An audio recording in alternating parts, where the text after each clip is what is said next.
नमस्कार, स्वागत है आपका बुलेटिन में। मैं हूं आपके साथ विशाल। खबरों का रुख करेंगे, उससे पर नजर डालते हैं इस वक्त की सुर्खियों पर।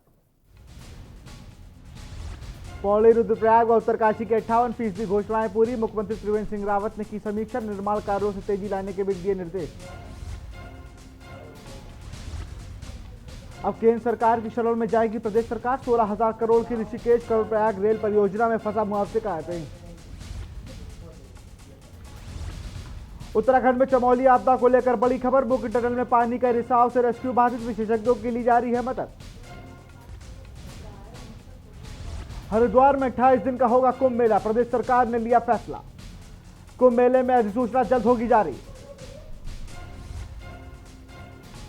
उत्तराखंड के रास्ते कैलाश मानसरोवर यात्रा और भी आसान। स्थानीय व्यवसाय को फायदे के साथ आर्थिक की जाएगी पहचान। उत्तराखंडी हस्तशिल्प के देश दुनिया में अब मिलेगी नई पहचान। राज्य के प्रमुख शहरों में शिल्प एम्पोरियम किए जाएंगे स्थापित।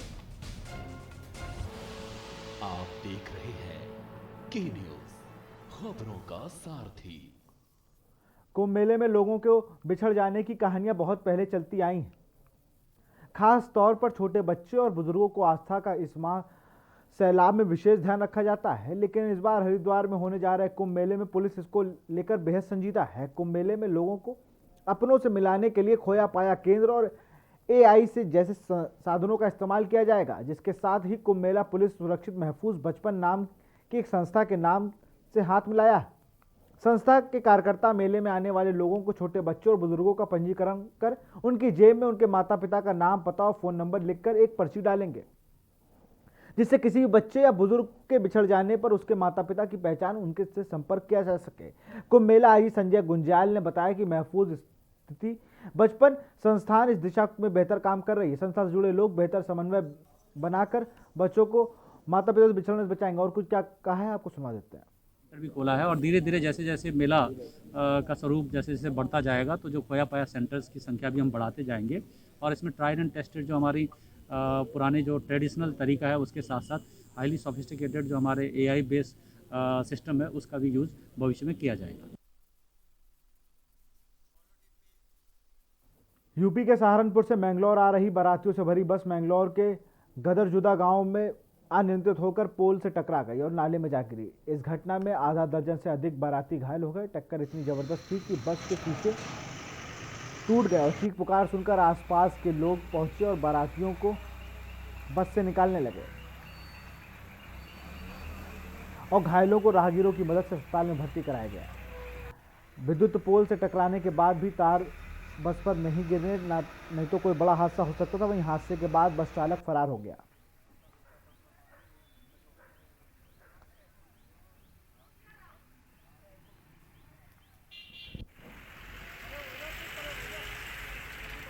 ये आज एक दिन में गदरजुटा के पास एक बस का ब्रेक फेल हो जाने के कारण जो है ये एक्सीडेंट हुआ है। इसमें 8-10 लोग मामूली रूप से घायल हुए हैं और इसमें ब्रेक फेल होने की बात अभी तक प्रकाश में आई है। देश का नामचीन संस्थान आईआईटी रुड़की 1994 बैच के पूर्व छात्रों ने देश हित में योगदान देने के मकसद से रुड़की में ड्रोन अनुसंधान केंद्र का उद्घाटन कर एक नई पारी की शुरुआत की है। इस केंद्र में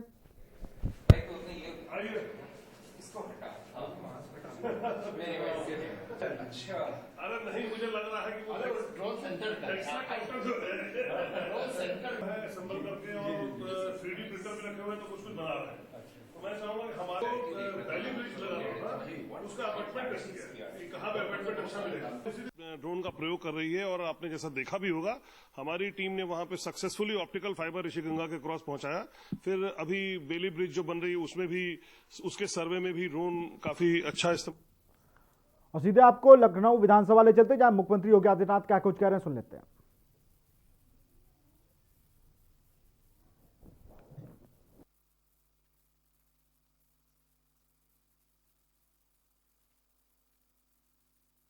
एक सांसद, मंत्री और अनुभवी नेता के रूप में वे संसदीय मूल्यों एवं परंपराओं को मजबूत करने में उनका महत्वपूर्ण योगदान रहा।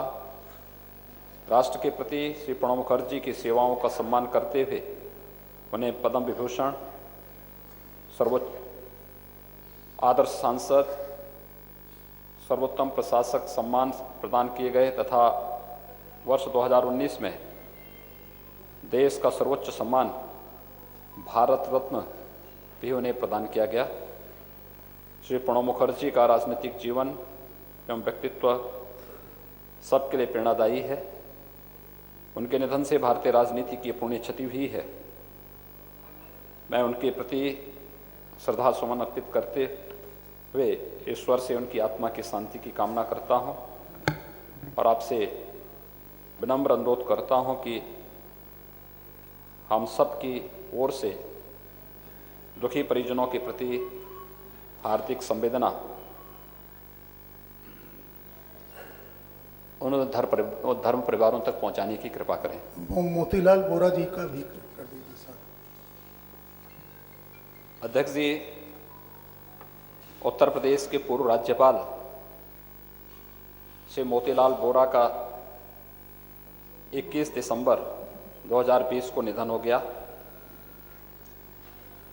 वे लगभग 92 वर्ष के थे। श्री मोतीलाल बोरा का जन्म 20 दिसंबर 1928 को नागौर राजस्थान में हुआ था। वे सरल एवं मृदुभाषी नेता थे। पत्रकारिता और समाज सेवा करते हुए उन्होंने राजनीति में प्रवेश किया और राजनीतिक क्षेत्र में अपनी अलग पहचान बनाई। श्री मोतीलाल बोरा वर्ष 1972 से 1992 तक मध्य प्रदेश विधानसभा के सदस्य रहे। वे मार्च 1985 को पहली बार तथा जनवरी 1989 को दूसरी बार मध्य प्रदेश के मुख्यमंत्री पद पर आसीन हुए। श्री मोतीलाल बोरा 12वीं लोकसभा के सदस्य भी रहे थे। वे 4 बार राज्यसभा सदस्य तथा राज्यसभा की विभिन्न समितियों के सदस्य रहे। उन्होंने केंद्रीय मंत्रिमंडल में विभिन्न विभागों के मंत्री पद के दायित्वों का भी कुशलतापूर्वक निर्वहन किया। श्री बोरा 26 मई 1993 को उत्तर प्रदेश के राज्यपाल पद पर नियुक्त हुए और इस पद पर 3 मई 1996 तक आसीन रहे। राज्यपाल रहते हुए उन्होंने अपने दायित्वों का कुशलतापूर्वक निर्वहन किया। भारतीय राजनीति और सामाजिक जीवन में उनके योगदान को सदा स्मरण रखा जाएगा। श्री मोतीलाल बोरा के निधन से देश ने कुशल राजनीतिज्ञ एवं कुशल समाज सेवी को खोया है। मैं उनके प्रति श्रद्धा सुमन अर्पित करते हुए ईश्वर से उनकी आत्मा की शांति की कामना करता हूं और आपसे प्रार्थना करता हूं कि हम सब की ओर से इस शोक संवेदना को उनके धन परिवार तक पहुंचाने की कृपा करें। माननीय अध्यक्ष जी, इसके साथ ही मैं अपनी पार्टी की ओर से और पूरी सरकार और सदन की ओर से इस सदन के पूर्व उन सभी माननीय सदस्यों के प्रति जो आज भौतिक रूप से हमारे बीच में नहीं हैं, जिनके नाम का भी आपने उल्लेख किया है, उन सभी 33 माननीय पूर्व सदस्यों के प्रति भी अपनी विनम्र श्रद्धांजलि अर्पित करता हूं और आपसे प्रार्थना करता हूं कि सदन की संवेदना को शोक संतप्त परिजनों तक पहुंचाने की कृपा करेंगे। माननीय नेता विरोधी दल। माननीय अध्यक्ष जी, भारत के पूर्व राष्ट्रपति एवं भारत रत्न प्रणब मुखर्जी जी का 31 अगस्त 2020 को निधन हो गया। वो लगभग 84 वर्ष के थे, 84 वर्ष के थे। इनके भी तो यहाँ आप सुन रहे थे यूपी के मुख्यमंत्री योगी आदित्यनाथ को, जहाँ उन्होंने प्रणब मुखर्जी, मोतीलाल बोरा और तमाम जो विधायक गण थे जिन्होंने कोरोना काल में जिनकी मृत्यु हुई, उनको शोक संवेदनाएं व्यक्त की। अब रुक करते हैं उत्तराखंड की खबरों का।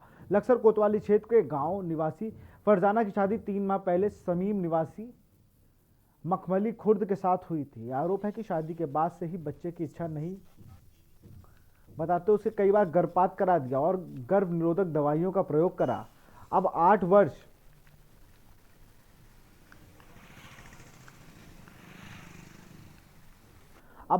के बाद सनी ये कह रहा है कि बच्चा नहीं होता। उसने उसकी सहमति के बिना भी दूसरी शादी कर ली। उसके पति काम पर जाने के बाद ससुर में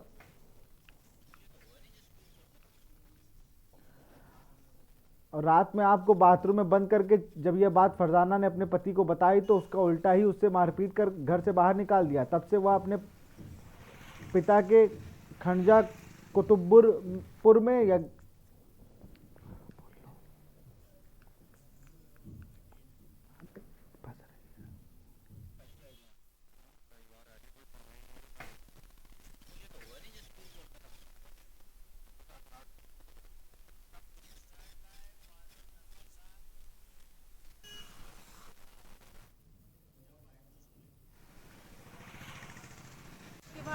रात को मेरा पति काम को गया था जी, मेरा ससुरा मेरे घर में आया था तो वो मेरी इज्जत खराब करने के लिए मैं उसको तो छोड़ कर चली गई।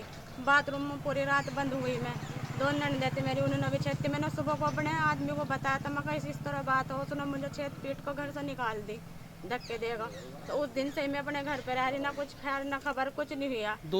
हमने इसकी शादी करी थी नवंबर 2012 में, 15/11/2012 में इसकी शादी की थी हमने।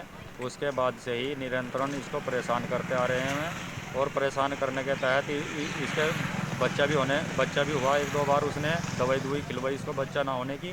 उसके बाद में बच्चा नहीं हुआ। फिर इसको बहुत टॉर्चर करने के बाद घर छोड़ के गया, मार चेत के। इसके ससुरे ने भी बहुत अत्याचार किया इसके साथ, ननदों ने भी बहुत अत्याचार किया इसके साथ। उत्तराखंड की 35 लाख से ज़्यादा महिलाओं से जुड़ी बड़ी खबर है प्रदेश में कि महिलाओं को अब संपत्ति में बराबरी का हकदार बनाने का लेकर त्रिवेंद्र कैबिनेट ने बड़ा फैसला लिया है। बुधवार को सीएम त्रिवेंद्र सिंह रावत ने अध्यक्षता में हुई कैबिनेट बैठक में महिलाओं को संपत्ति में सह खातेदार बनाने पर अब मोहर लग गई है। सरकार ने महिलाओं को लेकर इस फैसले के नियम शर्तों के साथ फैसले लिए हैं। पति के प्रत्यक्ष संपत्ति में महिला का नाम भी अब खाता खतौनी में दर्ज कराने की मंजूरी दी है। वहीं अगर महिला का तलाक हो जाता है तो उसका पति उसका खर्च उठाने में सक्षम नहीं है, तब भी महिला को उसका लाभ दिया जाएगा। वहीं अगर महिला निसंतान है या फिर उसका पति 7 साल से ज़्यादा समय से लापता है, तब भी महिला को पति की संपत्ति में सह खातेदार बनाया जा सकता है।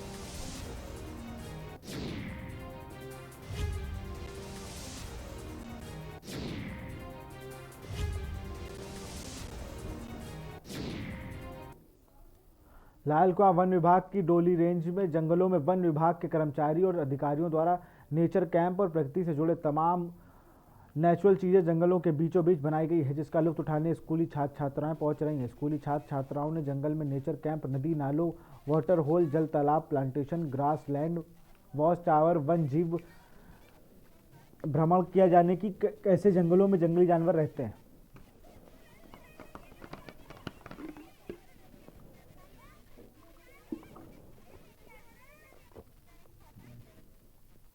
बच्चों को जो जंगल की खूबसूरती है उसके छोटे छोटे पहलुओं से अवगत कराया गया, तो बच्चों का रुझान देख के लगता है कि बच्चे वास्तव में इस जंगल से जुड़ी, जो इकोसिस्टम से जुड़ी जो भी हमारी एक्टिविटीज़ हैं उन सब से जुड़ेंगे और पर्यावरण को बचाने में आगे आएंगे।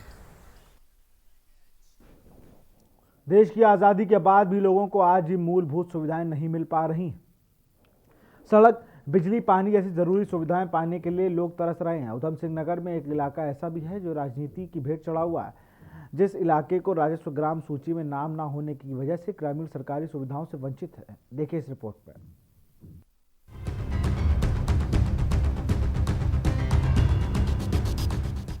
आप अपनी टीवी स्क्रीन पर जो तस्वीरें देख रहे हैं, ये कोई 1947 की किसी मूवी की बनावटी सीन नहीं, बल्कि 21वीं सदी के आधुनिक भारत में जब हम चांद तक पहुंच गए हों और विश्व गुरु बनने का दम भरते हों। यह तस्वीरें हमारे जनप्रतिनिधि और जिम्मेदार अधिकारियों को शर्मसार करने के लिए काफी है। देश को आजाद हुए 73 साल पूरे हो चुके हैं और अब धीरे धीरे डिजिटल होता जा रहा है, लेकिन आज भी जसपुर विधानसभा के भोगपुर डैम इलाके के तीर्थ नगर के ग्रामीण अपनी जिंदगी बिना सरकारी सुख सुविधाएं जीने के लिए मजबूर हैं। कच्चे मकानों पर ही रहने के लिए ग्रामीण आज भी मजबूर हैं। एक ओर सरकार बिजली, पानी, सड़क, शौचालय की योजना हर क्षेत्र में पहुंचाने का बिगुल बजा रही है, तो दूसरी तरफ यहां ग्रामीणों और जिम्मेदार अधिकारियों का क्या कुछ कहना है, आप भी सुन लीजिए। हम बहुत ही समस्याओं से परेशान हैं। यहाँ पे जितनी भी समस्याएं बहुत ज़्यादा हैं, जैसे कई महिलाएं जिनको डिलीवरी वगैरह होती है उनको बहुत परेशानी उठानी पड़ती है। यहाँ पे रास्ते कच्चे हैं और अस्पताल बहुत दूर होने के कारण काफ़ी परेशानी उनको उठानी पड़ती है।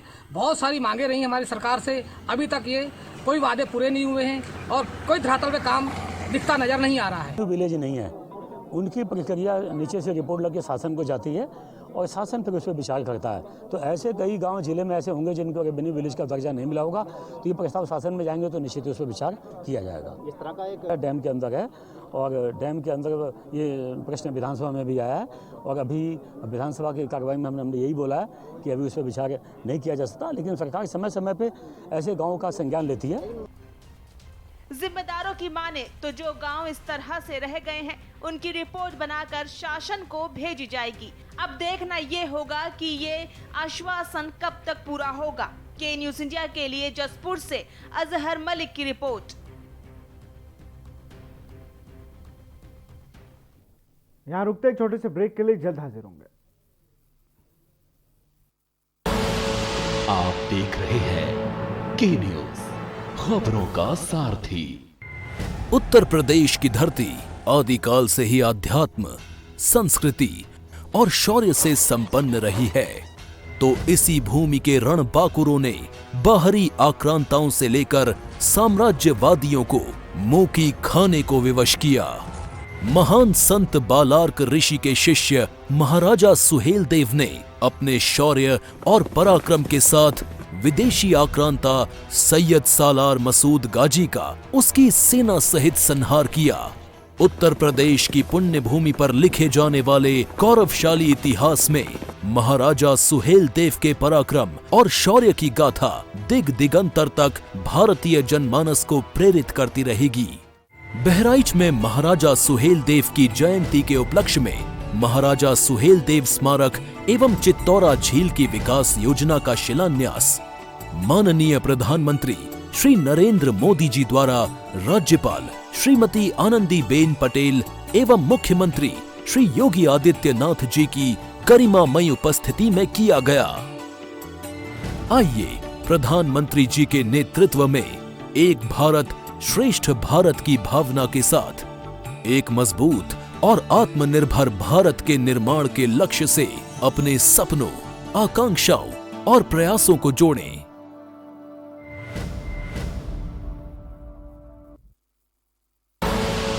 आप देख रहे हैं के न्यूज़, खबरों का सारथी।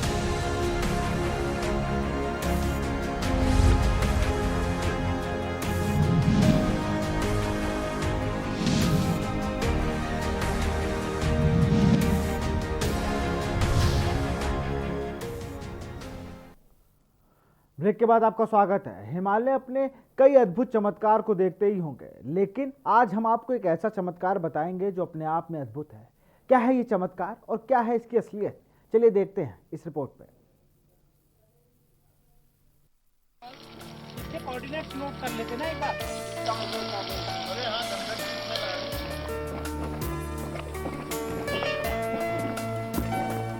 चमोली जिले के तपोवन में जहां कई सालों से एक छोटी सी चट्टान पर जमीन के भीतर से निकलता है तेज उबलता हुआ पानी।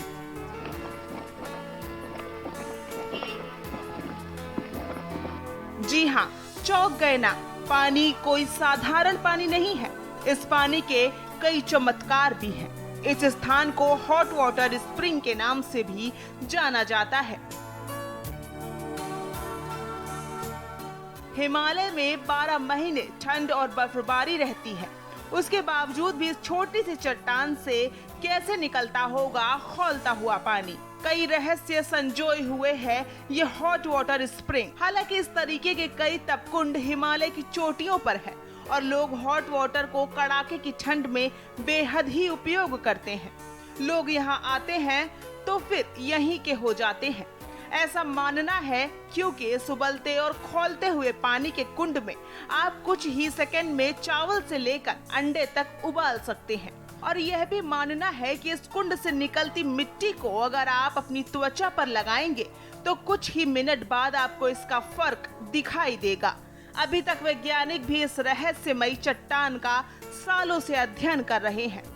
ये तपोवन जो हॉट वाटर स्प्रिंग है, इसकी महत्ता जो है बहुत पहले से रही है। क्योंकि मैं जब यहाँ पर जोशीमठ में जो है 81 में पढ़ता था, तो तब से मैंने इसके बारे में काफी सुना था और आज मुझे इसको यहाँ तक आने का मौका मिला कई सालों बाद, क्योंकि उस टाइम स्टूडेंट लाइफ थी और आज जो है एक वैज्ञानिक लाइफ है। तो आज हम वैज्ञानिक दृष्टिकोण से ये देखना चाह रहे हैं कि इसमें क्या क्या कंटेंट है और लिटरेचर में या अन्य जो अध्ययन हुए हैं आज तक, उसमें ये बताया गया है कि इसमें सल्फर की जो है कंटेंट काफी अच्छा रहता है। यकीन तो हमें भी नहीं हुआ जब इस बात का हमको पता चला। सुना था कि ऐसा होता है हिमालय की चोटियों पर, लेकिन इस रहस्यमय चट्टान का सच जानने के लिए के न्यूज इंडिया पहुंचा है। हिमालय की इस अद्भुत चट्टान के ठीक ऊपर और जाना है कि वाकई ही यहाँ से इस तरीके से खौलता हुआ पानी धरती से निकलता भी है या नहीं।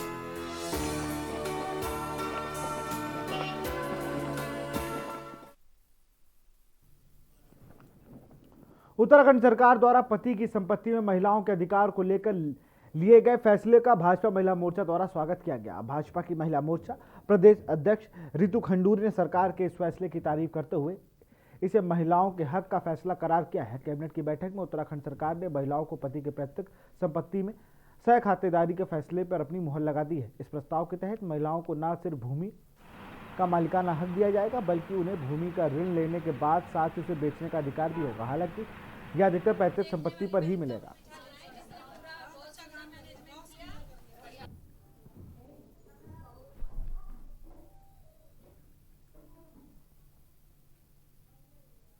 देखिए, आज का जो फैसला हुआ है हम महिलाओं के लिए ऐतिहासिक है। इसलिए संगठन की तरफ से भारतीय जनता पार्टी की जो महिला मोर्चा हम लोग यहाँ पर आज एकत्रित हुए हैं, एक तो अपनी सरकार को, आदरणीय मुख्यमंत्री श्रीमान त्रिवेंद्र सिंह रावत जी को धन्यवाद करना चाहते हैं कि एक ऐतिहासिक फैसला लिया गया है। आप सब जानते हैं, शायद आपने पढ़ा भी होगा आज, कि पैतृक संपत्ति में पत्नी का अधिकार होगा।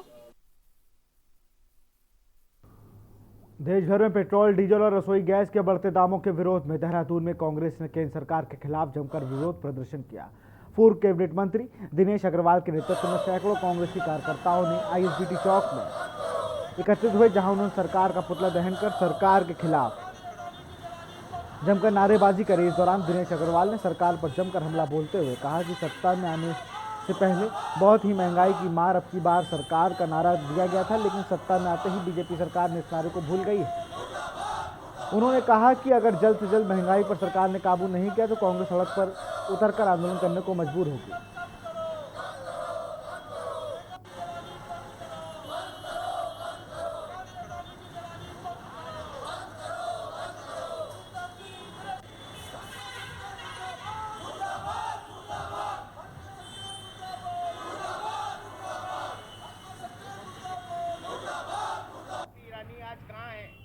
अमिताभ बच्चन कहाँ है, वो अक्षय कुमार कहाँ है जो ट्वीट करते थे कि पेट्रोल की कीमतें बढ़ गई हैं।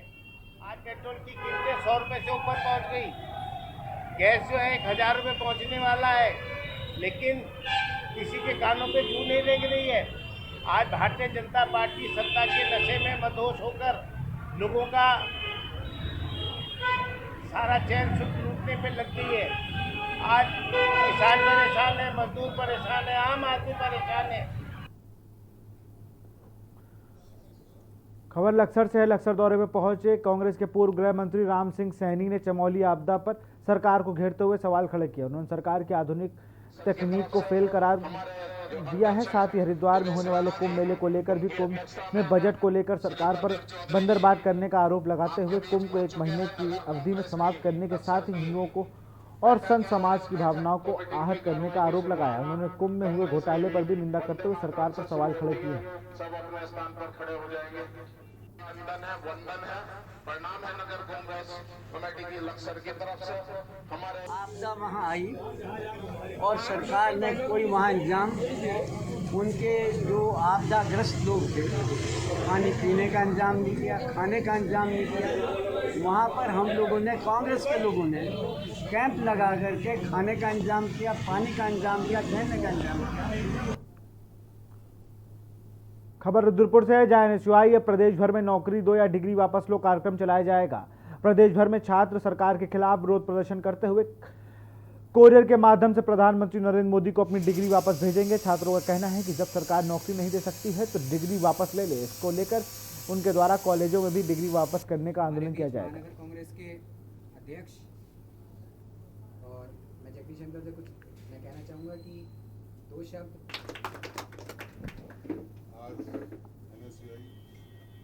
देंगे युवाओं के लिए नई नई स्कीमें लाएंगे, तो आज वो कहाँ हैं? इसी को लेके एनएसयूआई ने पूरे देश में, पूरे उत्तराखंड में ये लॉन्चिंग किया है कि नौकरी दो या डिग्री वापस लो, कैंपेनिंग किया है। इसीलिए हमने एक टोल फ्री नंबर भी इसमें डाला है। जो भी इस मुहिम से जुड़ना चाहेंगे वो टोल फ्री नंबर के माध्यम से हमसे कनेक्ट हो सकते हैं। इसी चीज़ को लेके हम पूरे प्रदेश में, पूरे विधानसभाओं में, महाविद्यालयों में, कॉलेजों में जाएंगे, छात्रों और युवाओं के बीच जाएंगे और छात्रों और युवाओं को ये बताएंगे कि आज कहाँ डबल इंजन की सरकार है, जो हमसे बड़े बड़े वादे किए थे उन्होंने सरकार में आने में कि युवाओं के लिए हम किस प्रकार रोजगार लाएंगे। आज कहाँ है रोजगार?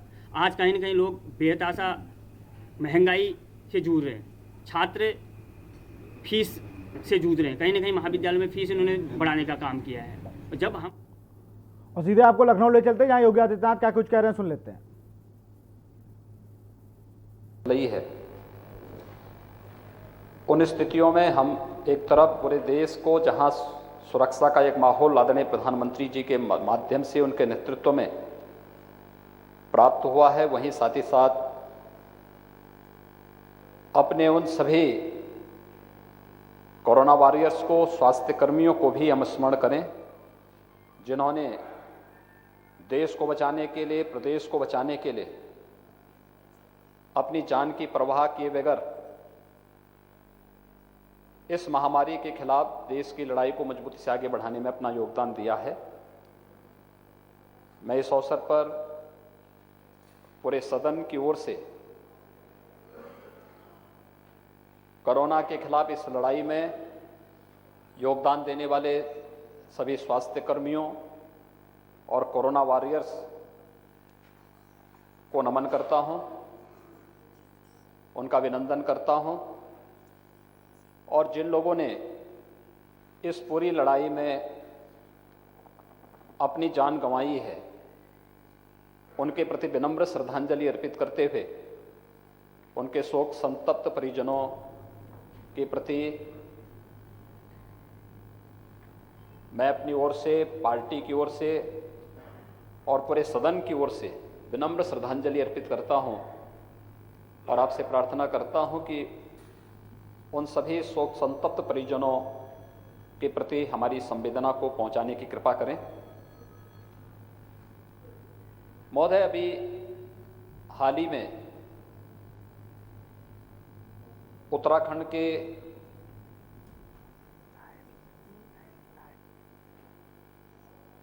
एक स्थल पर एक ग्लेशियर के फटने से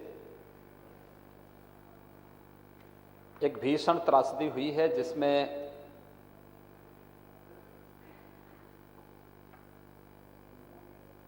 काफी बड़ी संख्या में जनहानि और धनहानि हुई है। जनहानि में उत्तर प्रदेश के भी काफी हमारे यहाँ के लोग थे जो उन प्रोजेक्ट से जुड़े हुए थे, जो वहाँ पे जल विद्युत की परियोजनाएं चल रही थी। कुछ लोगों के 100 प्राप्त हुए हैं, कुछ के अभी तक प्राप्त नहीं हो पाए हैं, कुछ लापता हैं। प्रदेश सरकार की ओर से एक मंत्री समूह की टीम वहां बनाई गई है जो उसकी निगरानी कर रही है। गन्ना मंत्री श्री सुरेश राणा जी के नेतृत्व में ये टीम उत्तराखंड का दौरा की है। वहां के माननीय मुख्यमंत्री जी के साथ इन्होंने बैठक भी की, वहाँ की सरकार के साथ संवाद बनाए हुए हैं और साथ ही साथ अपर मुख्य सचिव गृह के नेतृत्व पर एक प्रशासनिक टीम यहाँ से लगातार उत्तराखंड सरकार के साथ और वहाँ के प्रशासन के साथ संवाद बना करके उत्तर प्रदेश के पीड़ित परिवारों को भी राहत देने के लिए हर संभव प्रयास किए जा रहे हैं। जो पीड़ित परिवार हैं उनको सकुशल उनके घरों तक पहुंचाने और उन लोगों को उत्तराखंड जो जाना चाहते हैं उनको वहां पर प्रशासन के साथ संवाद बनाने में निरंतर ये टीमें काम कर रही हैं। मैं आज के इस अवसर पर उत्तराखंड त्रासदी के शिकार हुए सभी उन लोगों के प्रति जिन्होंने इस त्रासदी में अपनी जान गंवाई है, उन सब के प्रति भी अपनी विनम्र श्रद्धांजलि अर्पित करता हूं। जो लोग लापता हुए हैं, हमारा पूरा प्रयास है उन्हें उत्तराखंड सरकार और एनडीआरएफ के साथ